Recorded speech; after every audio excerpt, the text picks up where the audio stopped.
Here in New York today, demonstrators took to the streets to protest the acquittal of 3 police detectives in the shooting death of an unarmed man. 23-year-old Sean Bell died in a hail of 50 bullets on what would have been his wedding day. Hundreds of demonstrators blocked traffic at bridges and tunnels, demanding a federal investigation. Dozens were arrested, including the Reverend Al Sharpton, who organized the protests. Meanwhile, in Philadelphia, investigators are going over a piece of videotape frame by frame to determine if officers used excessive force when they arrested 3 shooting suspects. Randall Pinkston now with that story. These dramatic images have Philadelphia and its police department on edge. Police officers caught on tape by a TV news helicopter seen surrounding a car, dragging out the driver and 2 passengers, repeatedly kicking and beating the 3 men, at times using a baton.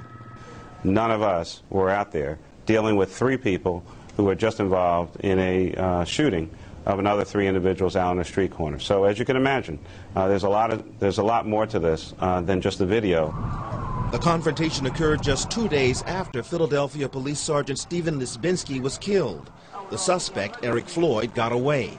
Authorities are not saying the 3 men were connected to Sergeant Lisbinski's killing, but the murder, the 3rd Philadelphia police officer in 2 years, is on the minds of every cop in the city.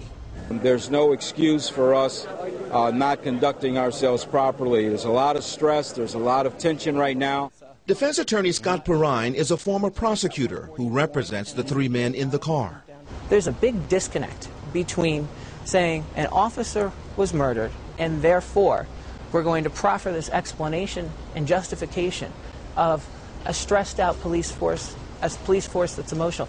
Police cruisers were chasing the men, believing they were involved in an earlier shooting. They are now under arrest, charged with aggravated assault and criminal conspiracy.